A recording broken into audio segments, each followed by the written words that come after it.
Welcome to Attention Retention with Jackie McManus, your source for the latest trends in transportation recruitment and retention.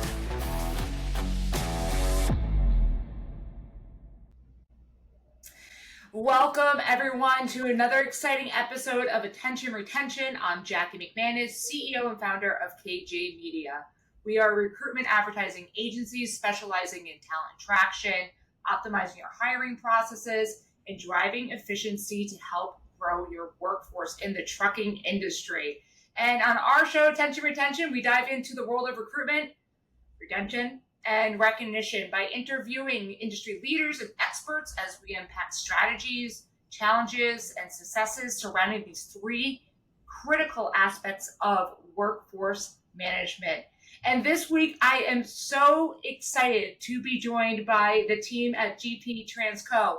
We have Ivy, who is VP of Human Resources, Sergey, who is VP of Marketing and Strategy, and Karl, Director of Customer Service. Thank you three so much for joining me today. Thank you for having us. Our pleasure. Yeah, we're really excited to have a group from GP Transco on our show, and I actually came across your company through the website.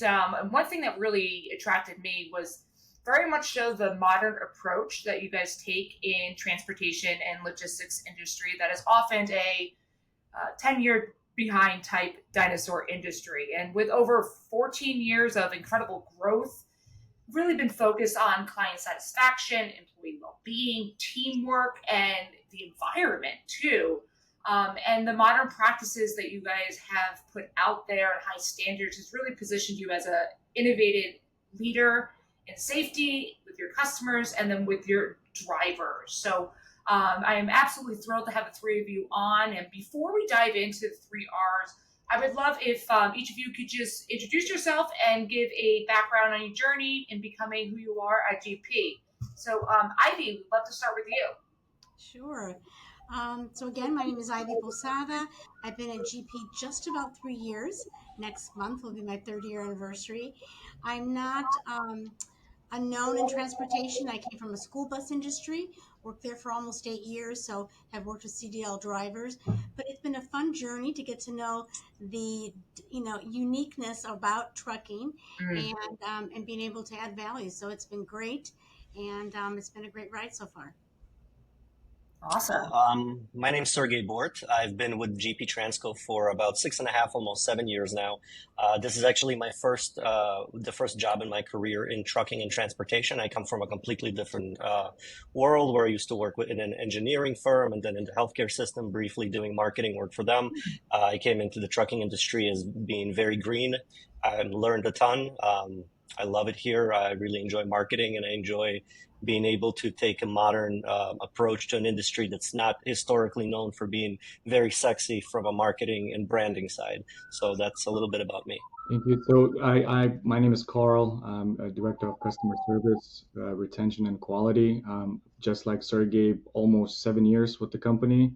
I also come from a completely different background from sales and customer service.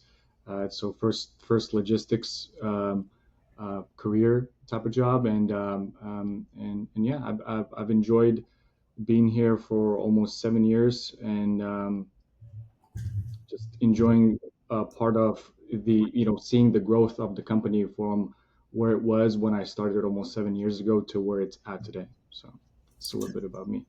Well, excellent. I just to share a little bit about myself. The audience knows at this point, but to you three, I didn't grow up in a family that was from the trucking industry. I didn't know much about the supply chain industry besides for some textbook, but not around the importance of how it overall affects our economy. And 6 years ago, when I graduated from college, I worked for a truck driver staffing agency, and that's where I learned about the industry. And I realized, kind of to your point, Sergey, it's a very unsexy industry, but is essential. So, went through 2008, 2009, which were challenging, but the company I was with that did very well. We went through 2020.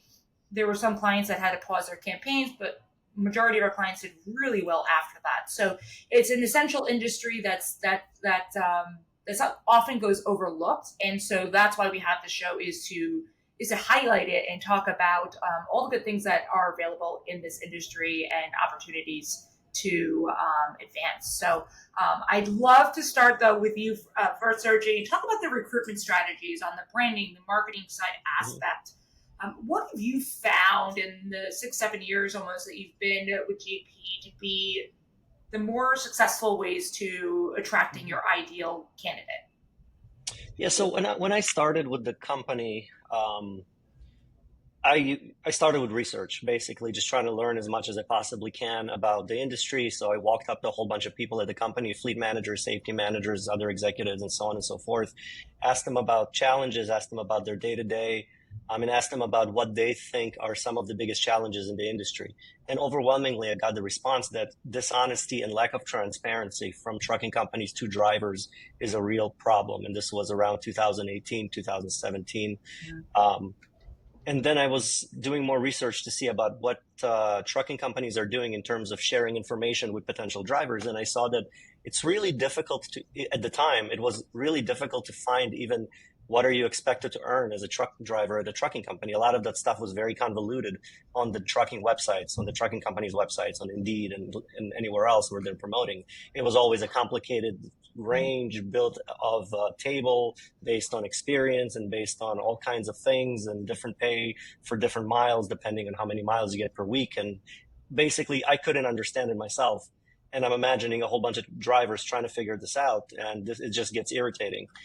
So I realized very quickly that transparency is the way to go. Basically, show yourself as an honest, legit carrier that is not afraid to share all this information with drivers. So be transparent. If you go on our website, for example, you can, as you mentioned previously, I think you said you liked the driver calculator, the driver pay calculator. You can go in and simply calculate how much you are expected to earn in GP Transco.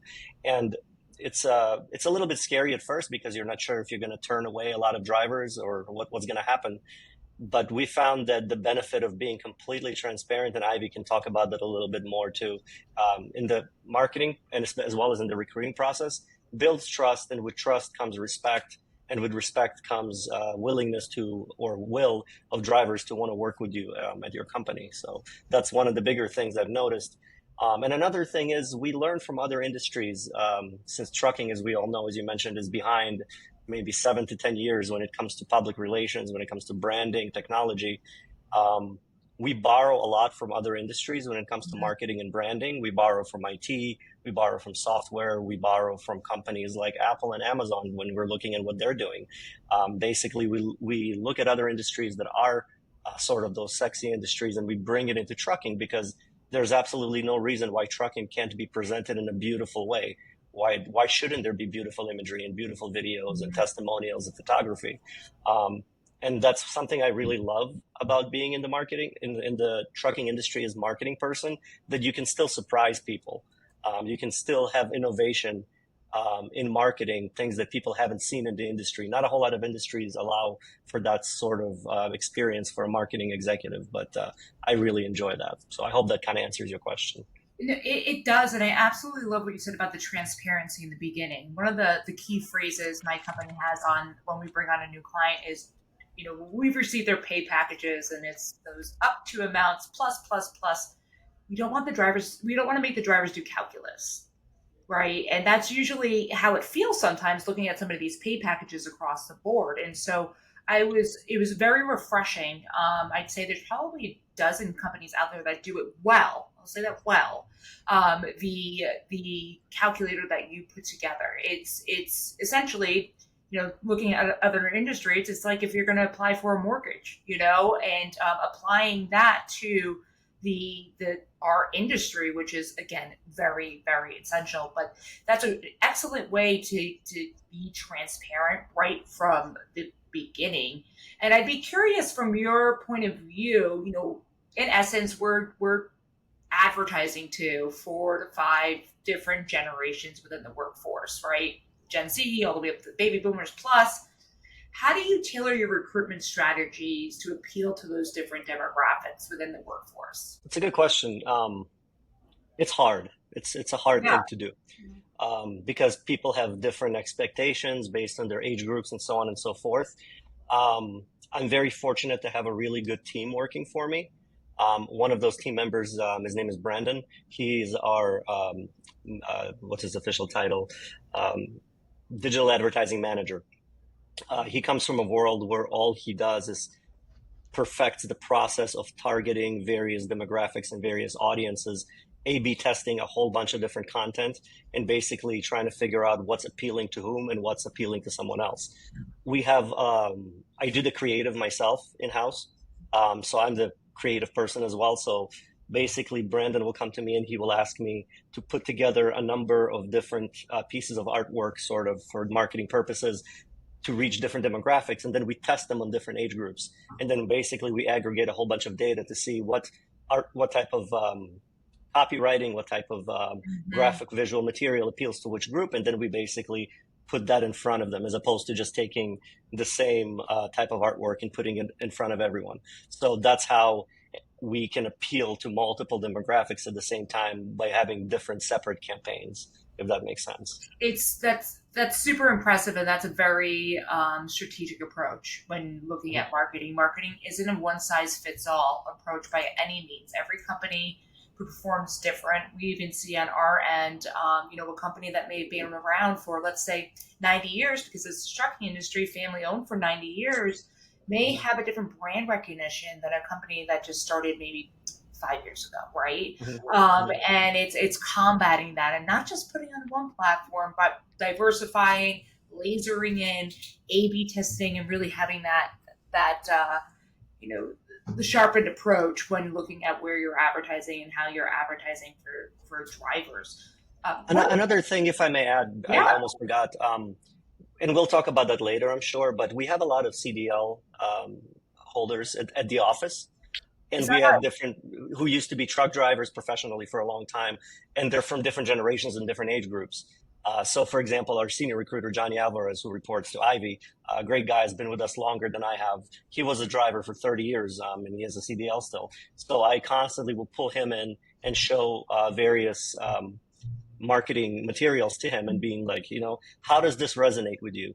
What do you think? How does this speak to you personally? And then I'll pull in somebody else from the accounting department who is 30 years old, who is a CDL holder as well. And I will ask him or her, what do you think about this? Does this appeal to you? What does it say to you? So we have a lot of these types of things, as well as talking to our own drivers and asking our drivers, does this material resonate with you? So it helps us to test it in-house as well. So we're very fortunate to have a lot of very helpful, positive people around us to be able to provide us with feedback. So that's been super helpful too.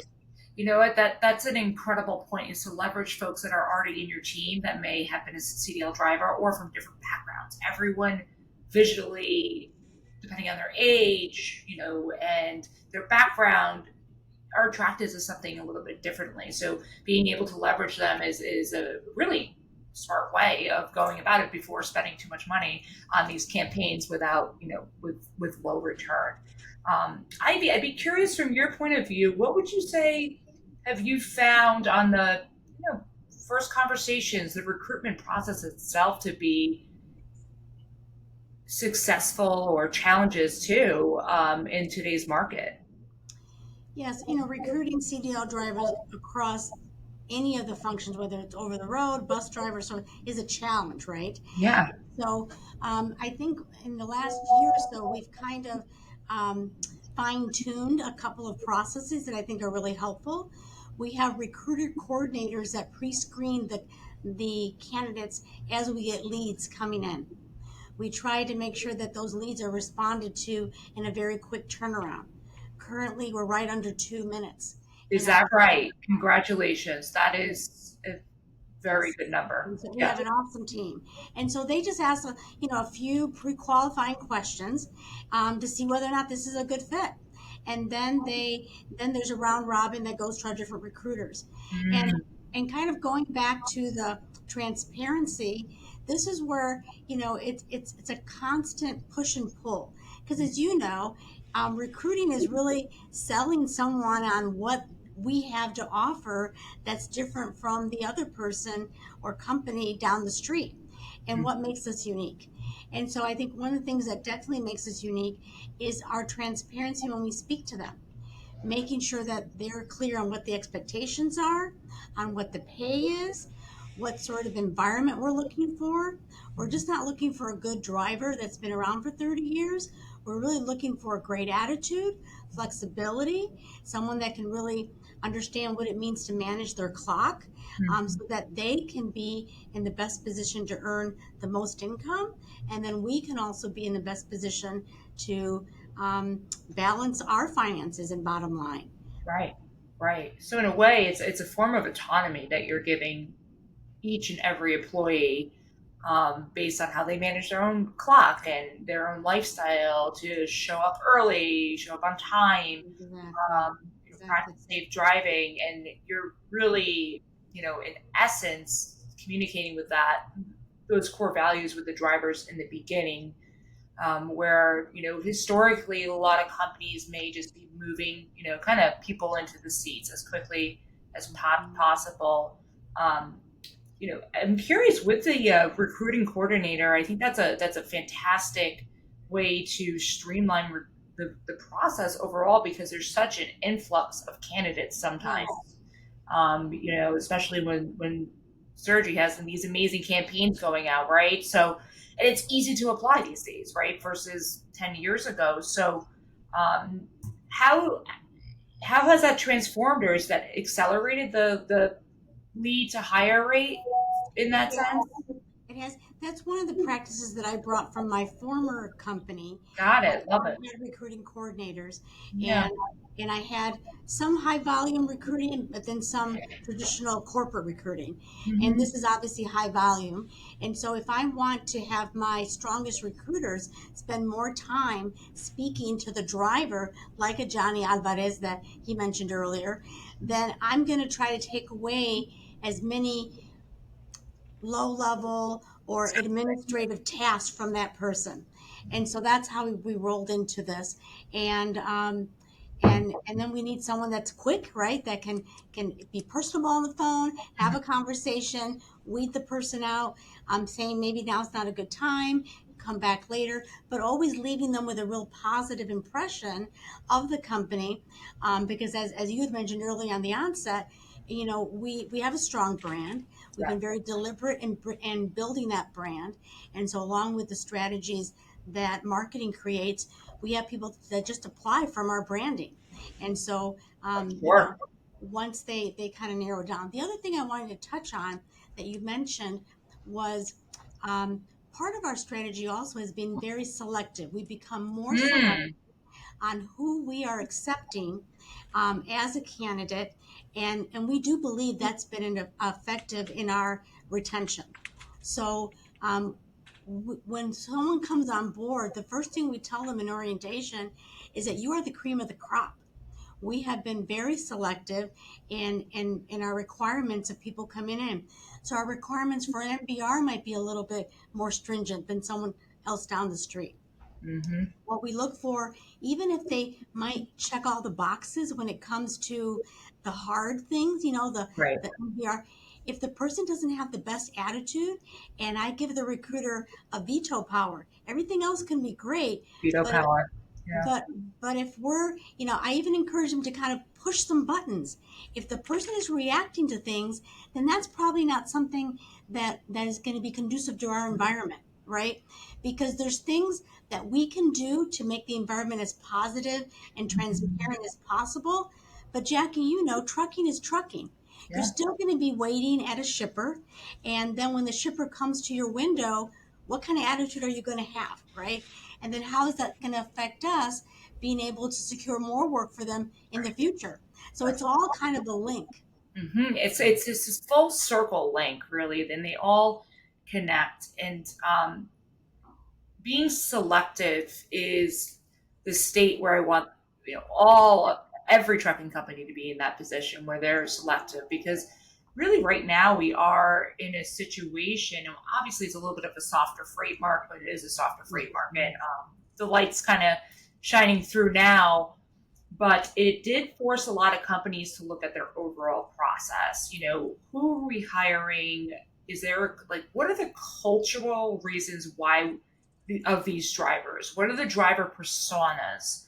If they're OTR, maybe they're a younger driver and they want to go out with their buddy. And so the marketing is different. The messaging's a little bit different. But also not being afraid of saying, this might not be the right fit for you. Correct. Just to add to Ivy, what Ivy said also, we also, being on the selective topic, we have recruiters sometimes interview each other's drivers. If they're like on a fence with a particular driver, we would have another recruiter do a secondary interview to really make sure that this particular driver that's going to be joining us is a good fit. And just being selective is so important. And transparency also, just what we were just talking about, being transparent. I think honest company being transparent just spreads like wildfire. When drivers talk amongst each other a lot, whether it's at a truck stop, talking between each other and talking about companies they work for, I think the number of applicants that we get a year shows that we're on the right path, because we're 27,000 applicants a year. Really shows that being honest and transparent is key, because we wouldn't have that many applicants otherwise. And if I may add, please go ahead, Ivy. No, the only other thing I was going to add is that, it's always a process, and we should have checkpoints along the way to make sure that the process is taking place. Yes. And one of the things that we do is part of our orientation group that Karl works very closely with, is we have post orientation surveys where we can then understand whether everything that they were spoken to during the recruiting process actually was reiterated in the orientation, because we really reiterate all those things, right? The driver expectations, the policies, and if there's a misunderstanding that allows, and there's going to be, no one's perfect, right? But that allows then us to work with our team to say, hey, you might have said this, but this is kind of how it landed with that person. And so next time you have an opportunity to tweak it a little bit. That's a phenomenal tip for other trucking companies out there, on the post orientation, because usually and we all know that's where the disconnect is. What was said in the first round with the recruiter. I absolutely love Karl if the recruiter's on the fence, to bring in a trusted colleague. I think that's beneficial. It's just more of a gut check, right? But then more importantly, as they go through orientation, then on the outside, the end of that, did everything line up the way that we said it would? Because that's where the tweaks are made, and that's typically where that high turnover happens, is because of that front top of funnel, piece, essentially. And Sergey, you were going to say something. Yeah, I was going to just put in my 2 cents as a marketing person. The way I see it is, when we're doing, if my tip to carriers from the marketing side, other carriers who are watching this, if you're doing something unique, something special, for example, we interview the drivers. Not every trucking company does an actual interview. A lot of companies are just getting as many warm bodies in the door as they can. They're comfortable with the business model of having 150% turnover rate, and that's what they do. But if you're doing what we're doing, which is being highly selective and interviewing the drivers, don't forget to advertise the fact that you do that. Don't forget to tell the world that we are selective. Don't forget to tell the world we're only hiring 1% or 2% of the drivers that apply. Because as beautiful and as wonderful as these things are internally, if you're doing them and it's improving your processes, but nobody knows about it, you're doing yourself a disservice. There's always a lot that you can promote, a lot you can advertise. There's a lot of ammunition. That's kind of what I love to do, is taking all these different little things that we do that I think are special and telling the world about it. So don't forget to not be shy about telling the world, telling the industry, here's how we do it, here's what we do, and we think it's great. It served us well, and I'm sure it can serve a lot of other trucking companies and marketing people in trucking companies well. Absolutely. And then on the flip side, for the driver, if they get selected as a GP driver, it's a sense of pride. It's a sense of, and those are those softer values that you can't necessarily put in the black and white. We'll put in the ads, we'll talk to them about it, but goes home to his wife or her husband, or, and say, I was 1% that got selected, right? That's something that money can't buy, that type of pride that goes around that. And I think that's a really important piece too, is, taking the opportunity to just slow down and look at the full process. Because as an industry, we have become okay with the fact that our turnover is 100 and something percent. Oh, it's 100. Well, we got it down to 90. It's still not that great, right? It's not good when you look at other industries and we're losing people to our industry, to competing industries. So it's how do we as a group get this, at least lower to 40 to 50%, like other industries have named their averages. Karl, I'd love to hear from you on the retention piece, right? So, once the drivers have been onboarded, walk me through what the communication looks like from GP to the new driver within the first 90 to 6 months. Yeah, for sure. So it's really important, I think, to keep in touch with the driver once they get hired. The first 2 to 3 months is really crucial moment, and making sure that we stay with the driver, connected with the driver. HR's job is not done after the driver's in the door. We continuously keep in contact with them. We have a 1 month follow-up that the original recruiter does with the driver, just kind of checking in and seeing how's everything going. Then we have a 2nd month follow-up, and then also by the same original recruiter. And then on the 3rd month, we send out a survey, also trying to get some feedback on how everything's going. So throughout those first 3 months, it's important that we keep in contact with the driver, because they're getting acclimated to the new company, new ways of maybe doing things, the policies the new company has that are maybe different from the previous companies they came from. So it's important that we are always in contact with the driver, just to alleviate a little bit of that frustration, and maybe they don't understand certain policy. Why is it this way? Why is it that way? Or maybe some equipment is not working properly that needs to be addressed, and then it hasn't been. So throughout the first 3 months, keeping in touch with the driver, I think, really helps with the retention. I mean, just in the beginning, just like with any other job, when you start with a new company, it's a little bit bumpy in the beginning. It's scary. You don't know a lot of things, so that's why I think sort of holding hands a little bit in the beginning, it's really important, because drivers are already stressed on the road as is, with the day-to-day of being a driver out there on the road, and the least we could do is alleviate some of the other things that we're able to. In a supportive environment, which is really critical, because there are so many things as a trucking company, or a partner in the industry, that are just outside of your control.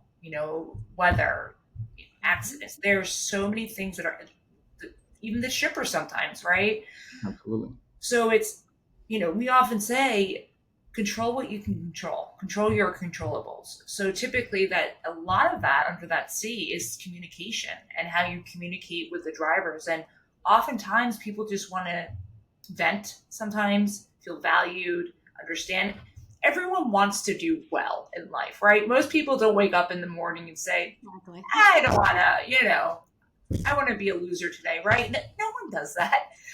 People wake up with good intentions, 99.9%, right?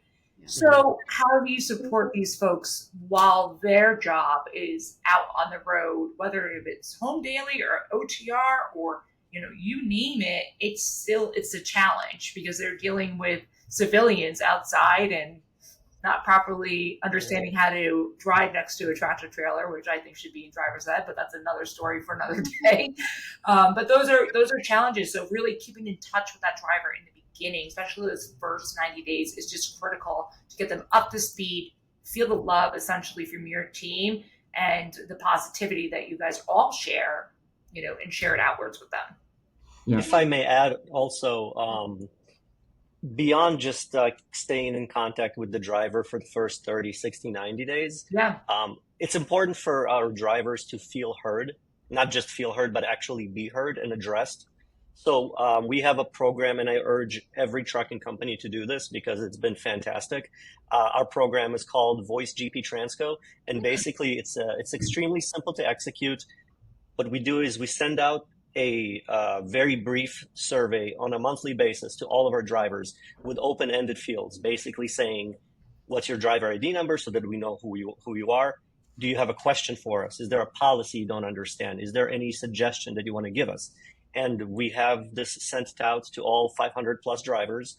They submit all these questions, and then once a month, and when I say we, I mean the executive team sits down. So myself, Ivy, our CEO, Dominic, our head of maintenance, Brett, our head of finance, Joe, and a few other people, depending on who we need to be in that room in that moment. And we sit down, and in a video format, we have a discussion, and we read those questions out loud, and we address every single one. And then we send out that video to all of our drivers, basically, so that they can see, here's why we do certain things. And the key to that is, don't dumb down your audience. Speak to your drivers the same way you would speak to each other at the office.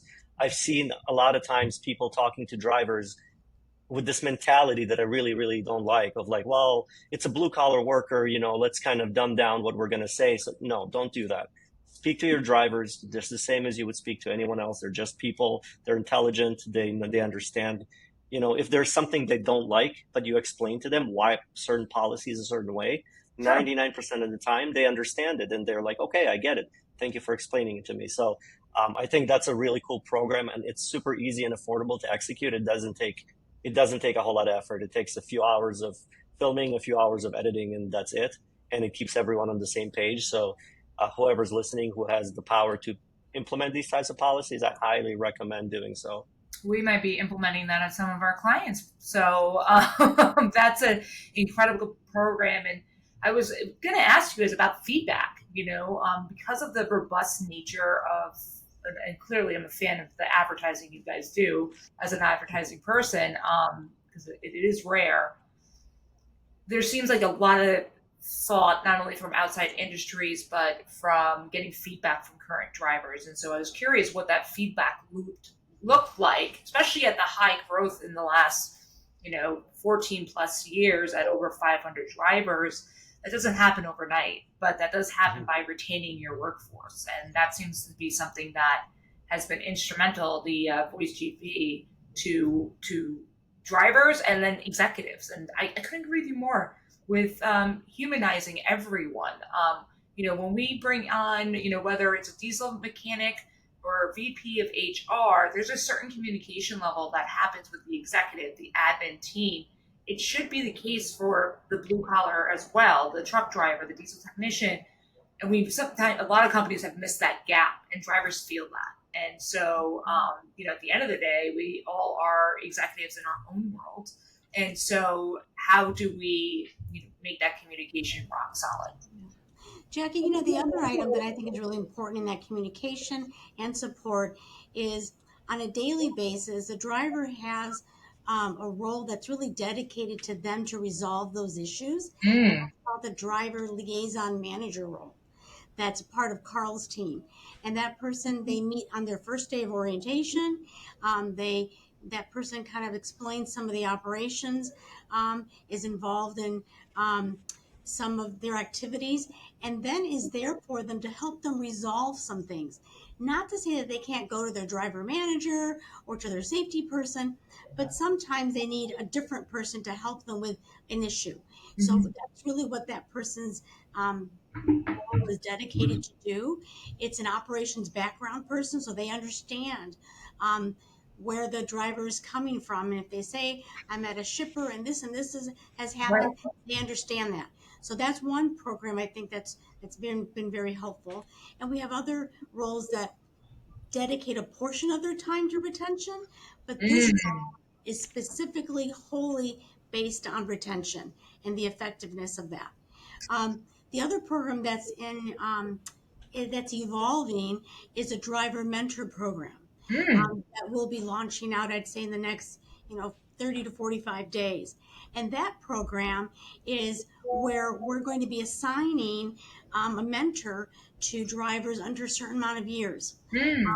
And then that could be more of a peer connection, where maybe they don't feel comfortable, or we have a pretty active Facebook page, and people have each other's phone numbers, so this could be someone that they could connect with.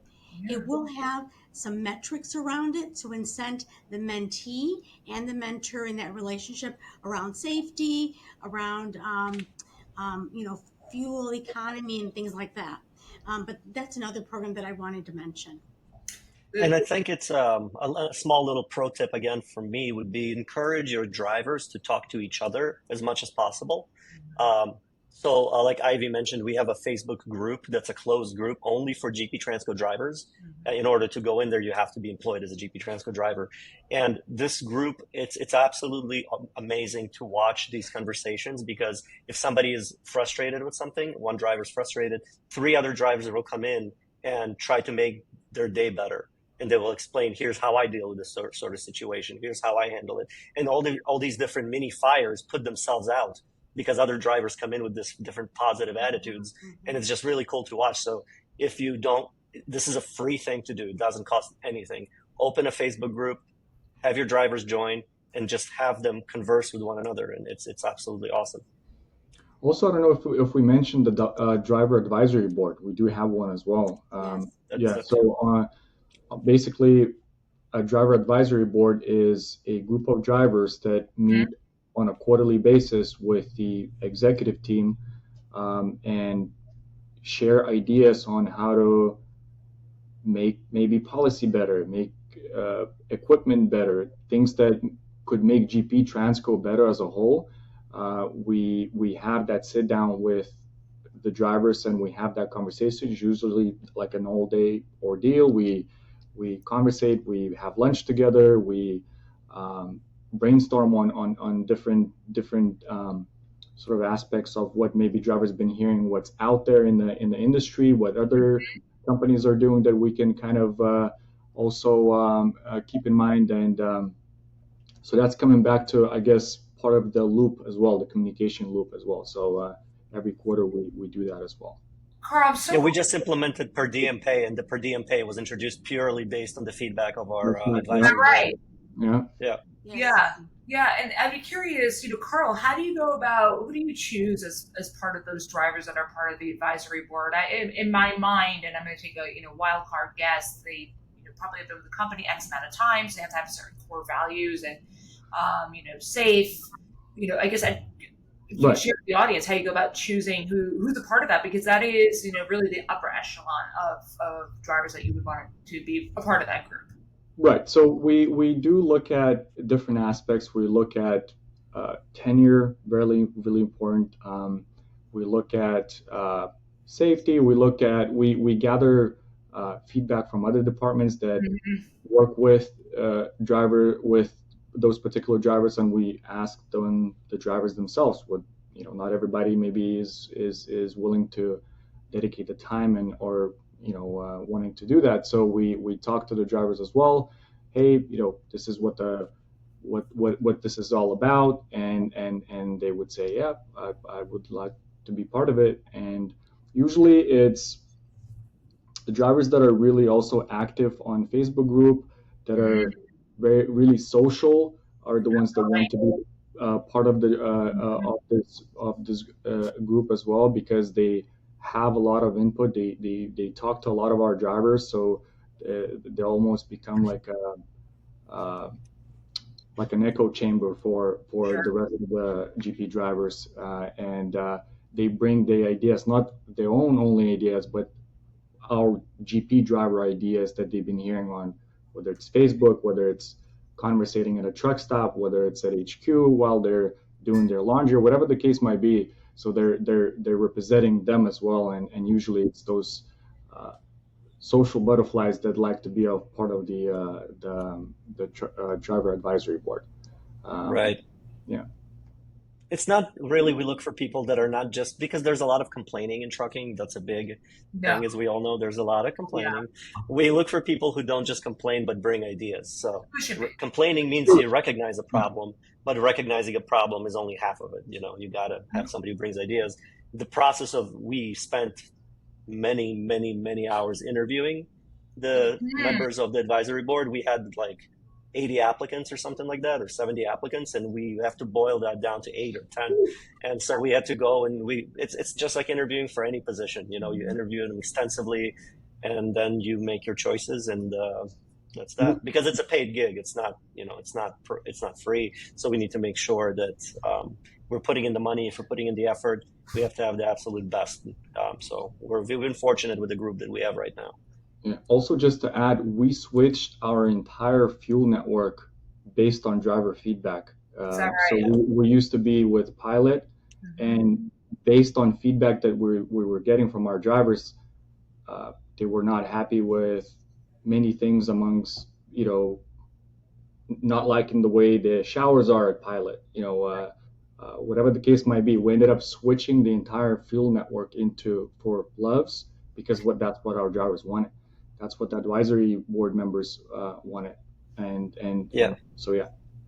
I think we even built the dog park. We have a dog park. That was, I think, that as well. Yep. Dog park? Input from yeah, we have a dog park, and I think that was input from the advisory board. Yeah, we have a lot of drivers with animals, so. Yeah, I mean, makes sense. Goes hand in hand. Yeah, and we have some grills where they grill while they're out there, and I think this year we're going to add a few more things. So, yeah. Yeah, and it's all from their input. Yeah. And that makes sense. And I think oftentimes, when we talk to customers, and let's say we ask about their feedback loop, from the driver to the executives, oftentimes I think it's a little bit of fear from executives of, maybe if I don't know, it won't be happening, or, one of those type mentalities. But then when we look at their retention or their turnover, it's really high. And it's because they're not engaging with the drivers. And my thought is always, ask and you will receive. And, Sergey, like you said, majority is going to be negative. So just know that, have your bulletproof. But oftentimes drivers want to know too that things are being done, whether or not it's a quick, most of these situations aren't a quick, flip the switch. But knowing that your management team is doing something about it, or it's on their radar, may not happen this year, but it might be happening a year from now because of the current market conditions. And back to your point, with the executive meeting and doing the recording and sending that out for communication, they then understand that you guys have their best interest in heart, but there are certain other things that need to happen in protocol in order for that to be done. And so our advice is always ask and address. Not everything can be changed overnight, and most people understand that. Yeah, there's so much low-hanging fruit out there. Yeah, that we as executives might not even realize is there, and these things can really be extremely affordable and easy to. Just one example: providing our drivers with towels that they can use like you would at the gym, and just throw it into a bin, and then a company comes and picks them up and brings you clean ones. It's little things like that can really go a long way, that we would not have known about unless we just directly asked our drivers what is missing, and they'll tell us a bunch of stuff, and out of that we can execute like half of it within a week. There's a lot of stuff out there, so I would say get over the fear and just ask your people what they want. Absolutely. Wi-Fi, another example. We had a situation where people basically drivers were taking their breaks at HQ, and the Wi-Fi in the building, it was not strong enough to reach drivers that were parked all the way in the back of the lot. Oh, interesting. And so asking for feedback on things that they would like to improve, that they would like for us to improve on. We figured out, okay, Wi-Fi is not strong enough, so we ended up, involving our IT. We got the equipment that was necessary. It wasn't expensive at all. It was like a couple $100 just to get, whatever the equipment that was needed.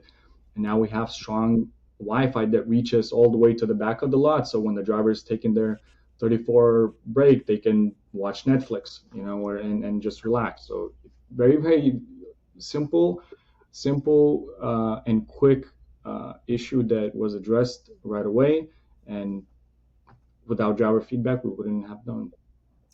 That's exactly it, and that's something that you wouldn't have known whatsoever Yeah. from where you sit physically, where you sit versus where the driver sits, and so that type of feedback loop is critical. I know we touched on quite a bit of things around recruiting and retention, and I just want to dive in quickly to recognition. A lot is shown through your social media pages and how you recognize your driver, but would love to hear from you guys. How do what milestones do you typically celebrate achievements to recognize your drivers? Sergey, maybe you can talk about the virtual and physical driver pins and what we Yeah. decals on the trucks. Yeah, absolutely. So we have, I was just trying to pull up the pins there. We call them pins, but it's an award for different milestones. Okay. Basically, when a driver hits 500,000 miles, a million miles, if the driver has a safe year without any incidents, if the driver is a driver of the month or a driver of the year, and there's a whole bunch of other different criteria that goes along with it. And the way we let the drivers know that they received this award is in two ways. The first way is we have a mobile app, a GP Transco driver mobile app for all drivers. And the main purpose of the app is for us to easily let the drivers get shipment information about routes, where they're going, to receive and upload and scan documents and stuff like that. But it also has push notifications. And every time a driver gets an award, they receive a push notification with a congratulations. And basically what happens is they tap the notification and they see a virtual trophy that pops up with little fireworks, and it tells them, you've got this award for doing that. And then it goes on a virtual shelf. So then the app, you have a trophy shelf that you can go in and scroll through and see your different awards. So that's really cool. I really love that because I think it's just a fun surprise if you're sitting waiting for, to pick up a load, and then you get a notification. Thank you. You received this award. And also we highlighted on the actual trucks with physical vinyl graphics. So each of the drivers, whenever they receive an award, next time they're at the headquarters, we check the list of what awards they have, and we put those graphics on their tractor. So whenever they're pulling into the headquarters, it's sort of an extra bit of respect. Like, we see this driver has been with us for 5 years. They've had over 500,000 miles. They're a super safe driver, and they were a driver of the month twice. And we can see all that just by looking at their truck. And then drivers can see that from one another and sort of like, yeah, respect, that's awesome. It's like a ranking system for the military, you know what I mean? Like, yeah, kind of, yeah. Speaking of, it's that the trophies, badge of honor, right? And really appreciate it, because I often say, there's driver appreciation week. It's just 1 week, right? So how do you appreciate your drivers on a daily, and power to thank you. And I love the trophy, and kind of gamifying too, in a way. See the trophy, it's exciting. And we're fortunate to have a very talkative, very outgoing, positive CEO, Dominic. Yeah. And we have him call up drivers, thanking them for different things like that. The driver of the year, especially, saying a special thank you, meeting up with the driver and having a long conversation about their experience with the company. Not a lot of CEOs do that, and we're fortunate to have one that is willing to help at all times and genuinely enjoys doing it. So that's another little thing that we do. Yeah. Also, complimentary company gear we give out based on driver tenure. That's always popular. Yeah. So right now we're coming into summer months, so we're giving out shirts, like short sleeve shirts. And at the end of the summer, we're going to be starting to give out some fleeces for preparing for the fall and winter, and that's based on the tenure. Also, driver appreciation cookouts we do on a yearly basis, where we have staff cooking for our drivers. Love that. Yeah. Some hot dogs, some burgers. We have drivers coming through HQ. We cook for them. We conversate. We sit together and eat. Sharing a meal, I think, is really, really important as well. One recent item that I think we don't think about as appreciation, but I think it is recognition appreciation, is in the driver lounge areas. We upgraded all their lounge furniture. So we had some furniture that had its Well, time, first, needed to be replaced. sure. And they have very nice recliner leather chairs and yeah, very nice in the little TV area and some sitting areas. And they really appreciate it. I think sometimes we think, they're rough and tough and maybe they don't deserve something as nice. Mhm. But if we're going to expect them to be the cream of the crop, Yeah. and we're going to expect them to handle our customers in a certain way, we need to make sure that they're feeling appreciated and special in their own environment. And in marketing, highlighting our drivers left and right, pretty much 90% of our marketing and branding, specifically this driver facing, involves our actual drivers. So, and Mhm. the drivers love it. Like we'll call up a driver saying, "Hey, can you come in for a professional photo shoot tomorrow or whenever next week?" And we'll have a photographer doing photos or doing the video highlights with our in-house videographer. All of that, we use our own drivers for it. So it's not like we hire actors. We hire our own drivers, and then other drivers see that we're utilizing our fleet and our team for this, and Right. they really like that because they feel involved. We have faces to put to the brand who are actually drivers that work with us professionally, and it's really awesome. It kind of one hand washes the other, and it's a Yeah. super good system to do it that way. And it's not the traditional stock images, as I'm sure you guys all know. There's about 5 drivers out there in these stock images. So I always get a photo shoot, get a photo shoot. And the power of an Yeah, iPhone, right? I mean, the iPhone, anything north of 11, yeah, the iPhone 15 can basically is cinematography. So it's yeah. incredible. But you guys really have been incredible to have on. There is so much knowledge between the three of you guys, and that all comes from the work of leadership and really also the drivers too. So really being open arms and engaging with drivers and internally to really raise the vibration to set that bar, set that standard high, and that shows through every piece of marketing collateral that you do. We have a database and an audience of drivers that listen to our podcast, and I'd love for someone to take the lead to tell them more about what opportunities you have available and how drivers can apply, which will be in the show notes, the link to the website, of course. Well, I think Ivy, maybe. Yeah. yeah, I'll just start by saying we're looking for a special person. We're looking for someone that has a great attitude, that can interact equally as well with our internal staff as our external customers.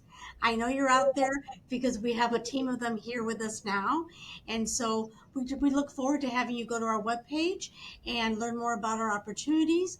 Um, we really have worked very hard to improve our processes and our environment for the driver, Mhm. and so we feel that we feel we're the best place to work.